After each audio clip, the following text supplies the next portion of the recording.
continuando, né? Este é mais um comentando Atos dos Apóstolos, tá? E se você aí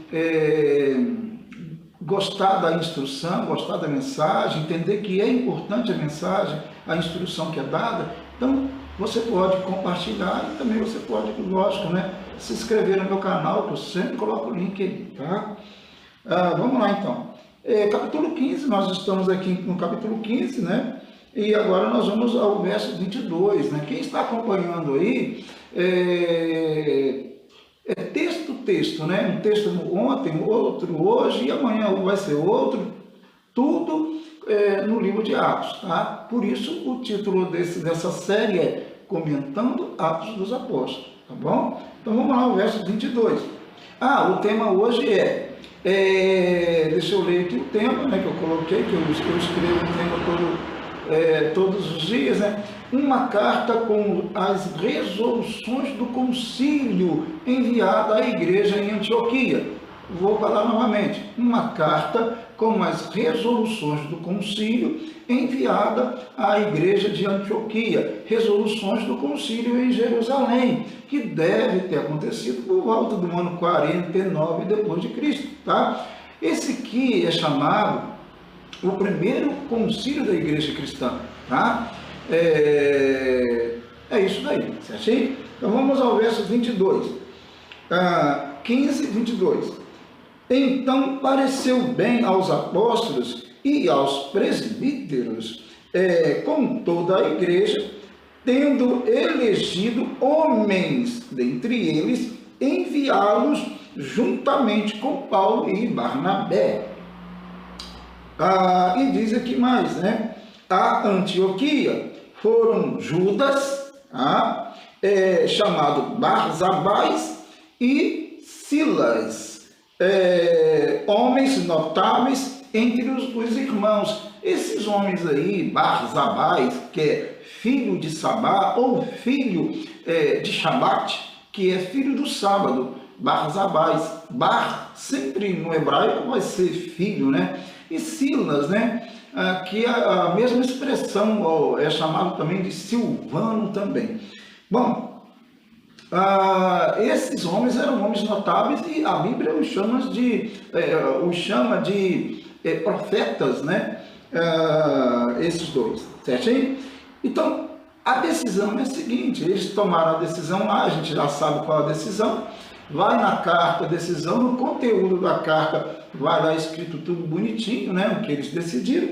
E esses, Paulo e Barnabé, vão voltar para Antioquia, levando a carta com esses dois irmãos aí, Judas, que é Judas Barsabás, né, filho de sábado, você pode traduzir assim, e também Silas, tá bom? Eles vão voltar para a igreja de Antioquia, eles estão em Jerusalém e vão voltar para a igreja de Antioquia com as resoluções tomadas ali na reunião.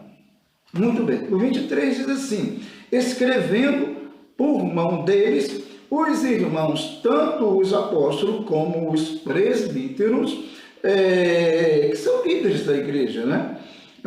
Aos irmãos entre os gentios, em Antioquia, Síria e Cilícia, saudações. Ou seja, aqui ele começa a carta, né? Os irmãos, tanto os apóstolos como os presbíteros, aos irmãos, né, lá os gentios de Antioquia. Porque a carta ela tinha um endereço certo e o povo certo e o grupo certo ela era direcionada aos gentios, tá? Da igreja de Antioquia, tá? Porque o problema estava acontecendo com os gentios. Nós sabemos, a gente já viu aqui, já analisou que os judaizantes, os judeus que eram cristãos, estavam querendo, né, um grupo lá estava querendo forçar os gentios a circuncidarem também. E só que os irmãos, os apóstolos lá na reunião, no concílio, falaram: não, isso não é necessário. Então essa carta iria exatamente explicar tudo isso, né? Então vamos lá, lendo mais um pouquinho. O verso 24. Visto, a carta está sendo, aqui é o conteúdo da carta, tá, gente? Visto sabermos alguns que saíram de entre nós, ou seja, os apóstolos estão dizendo assim na carta, alguns saíram daqui de Jerusalém, né? Para ir a Antioquia, mas diz aqui, ó, visto sabermos que alguns que saíram de nós, ou seja, lá de Jerusalém, judeus, né, sem nenhuma autorização, não tinha autorização. Então, se não tem autorização dos apóstolos para falar, então o que eles falaram não tinha sentido algum, não valia nada, né? Porque tem que ter autorização, tá? Toda igreja, ela tem que ter um mínimo de organização. É claro, se um líder da igreja vai falar alguma coisa ao seu grupo, é lógico que ele tem que ter comunicado ao líder da igreja, né, no caso o pastor, ou seja, o título que for dado para isso, para essa função, comunicar com ele para passar para o grupo as decisões tomadas junto lá ao líder da igreja ou aos líderes da igreja.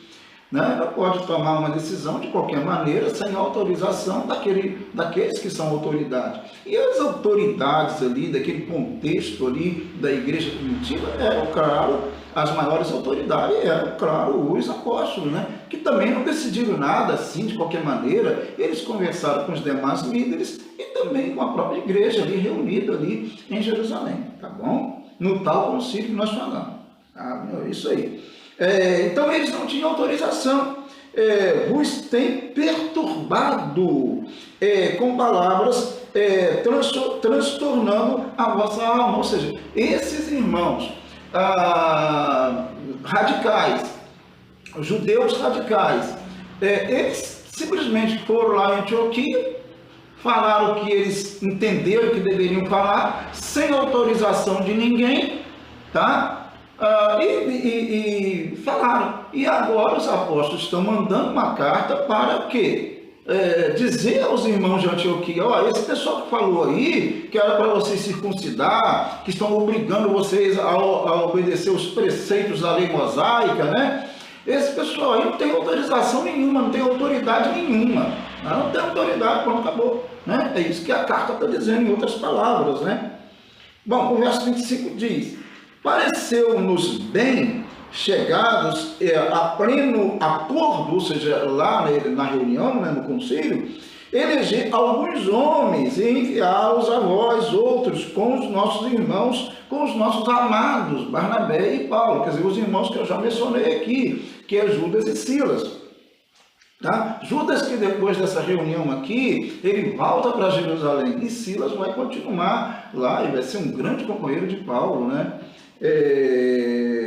No ministério. Muito bem, o verso 26 diz: homens que têm exposto a vida pelo nome do nosso Senhor Jesus Cristo. Ou seja, aqui inclui-se também, lógico, Paulo e Barnabé, e também Judas e Silas. Eles tinham expostos, eles tinham se colocado à disposição do serviço do Senhor, né, correndo os riscos, né, por isso, né, porque naquele contexto era muito grande o risco dos apóstolos, como já tinha acontecido, dos discípulos morrerem por causa de Jesus Cristo, né?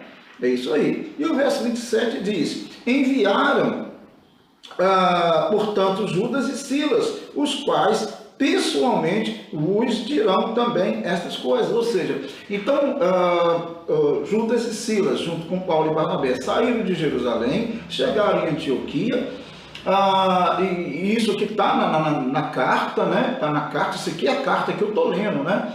E iria apresentar lá, e lendo essas coisas, dando autorização, sim, a Silas e Judas, representando os irmãos lá de Jerusalém, os apóstolos de Jerusalém, as autoridades lá, e aí eles iam falar o que era necessário ser feito. Aí está aqui na carta, quer ver? Pois pareceu bem ao Espírito Santo, verso 28, eu estou em Atos 15, agora 28, tá? Pois pareceu bem ao Espírito Santo e a nós, né? Não vos impor maior encargo além destas coisas essenciais. Quer dizer, olha bem, Eu acho linda essa expressão. É muito bonita essa expressão. Pareceu bem ao Espírito Santo e a nós. Meu Deus, é uma pena que muitas vezes não acontece isso na igreja. É um tal de achismo espiritual. Eu acho isso, minha opinião é aquela, é essa ou é aquela, e não sei o que lá, entendeu? Eu penso assim. Então, infelizmente, nós não usamos essa expressão. Olha, bem, o pastor pareceu-nos a nós e ao Espírito Santo, ou seja, nós estávamos orando ao Senhor e o Espírito Santo falou realmente conosco, nós nos sentimos dirigidos pelo Espírito Santo, né? Claro, isso aqui é de forma séria, né? Não é essas coisas que existem por aí. O Espírito Santo falou, igual teve um profeta aí que falou que o mundo ia acabar, que o mundo não, que ia até acontecer não sei o que lá, dia X aí, não aconteceu nada daquilo, e depois colocou até a culpa em Deus. Quer dizer, olha bem, nada dessas coisas não, mas coisa séria mesmo, do Espírito Santo, direção do Espírito Santo de Deus, porque a igreja tem que ser dirigida pelo Espírito Santo de Deus, não pela mente, não pela racionalidade do homem, mas pelo Espírito Santo, é claro, né, irmãos? Tem como, e graças a Deus que aconteceu. Bom, para a gente terminar, então, fechar, o verso 29 diz: qual as decisões? O que eles deveriam fazer? A carta está dizendo. Então vamos lá. Que vos abstenhais de coisas sacrificadas aos ídolos, né? A ídolos, tá? Ou seja, vocês devem sair fora, primeiro, sair fora da idolatria, né? Coisas sacrificadas a ídolos, essas coisas todas, vocês não devem realmente se envolver com isso, bom? Bem como do sangue de carne de animais sufocados, ou seja, a carne que tem o sangue ali, também não deve ser, vocês não devem se alimentar disso, devem fugir disso, tá? Isso aqui eles consideraram essenciais naquele contexto, claro, né? E das relações sexuais ilícitas, ou seja, da imoralidade. Falei ontem aqui, imoralidade, do grego, porneia, é a ideia realmente de toda a prática sexual ilícita, e aí inclui-se, lógico, né, adultério, fornicação, prostituição e tudo aquilo que realmente constitui-se imoralidade, pelo que diz as Escrituras Sagradas, certinho? Eles também deveriam deixar isso de lado, né? Destas coisas fareis bem se vos guardardes e saúde. E termina a carta, né? Desejando saúde para todo mundo e paz para todo mundo, etc. Bom, é isso daí, queridos. Então, essa daqui o quê? É uma carta que foi enviada à igreja em Antioquia, com as resoluções do concílio em Jerusalém. Por isso, o tema desse Comentando Atos foi uma carta com as resoluções do concílio, claro, de Jerusalém, enviada à igreja em Antioquia, né? Essa carta realmente iria normatizar e iria colocar as coisas essenciais que a igreja em Antioquia deveria praticar, deveria se abster, né? Ou seja, ela não deveria se preocupar com circuncisão, com obedecer à lei de Moisés, as regras da lei de Moisés, deveria se preocupar com essas coisas aqui, que é realmente abster-se dos ídolos, né, da idolatria, e também não comer carne com sangue, e também, claro, né, abster-se de relações ilícitas, tá? Da prática da imoralidade, tá bom? É isso daí. Então, mas o mais importante disso tudo aqui é a igreja sempre estar em comunhão com o Espírito Santo e receber a orientação do Espírito Santo, tá? É isso que é importante. Quando eu tomo uma decisão, eu tenho que, ou a igreja toma uma decisão, ela tem que orar, ela tem que se sentir orientada por Deus, dirigida pelo Espírito Santo de Deus. É isso. Deus abençoe em nome de Jesus. Esse foi mais um Comentando Atos dos Apóstolos. E você pode, claro, compartilhar sim. Se instruiu, se está instruindo você, compartilhe sim para outras pessoas, tá bom? E também, eu sempre coloco o meu link do meu canal aí no YouTube. Por favor, se inscreva lá. Estamos chegando quase a 200. Queremos passar isso daí e avançar em nome de Jesus, tá bom? Grande abraço aí, bom dia, vamos orar. Deus, muito obrigado por esse momento que passamos aqui meditando na Tua Palavra. Não estamos fazendo outra coisa aqui, Senhor, senão realmente meditar na Tua Palavra. Nos ajuda a fazê-lo com zelo, ó Deus, com todo cuidado, ó Deus, e claro, abençoar a vida das pessoas. Em nome de Cristo, abençoe cada irmão, cada irmã, a família de cada um nesse momento. Em nome de Cristo, Senhor, nós oramos a Ti, nós colocamos o Brasil em Tuas mãos e as autoridades constituídas desta nação em Tuas mãos. Em nome de Jesus. Amém e amém. Bom dia. Querido, Deus abençoe em nome de Jesus. Deus abençoe sua vida, sua família, em nome de Cristo. Grande abraço. Fique com Deus. Bom dia.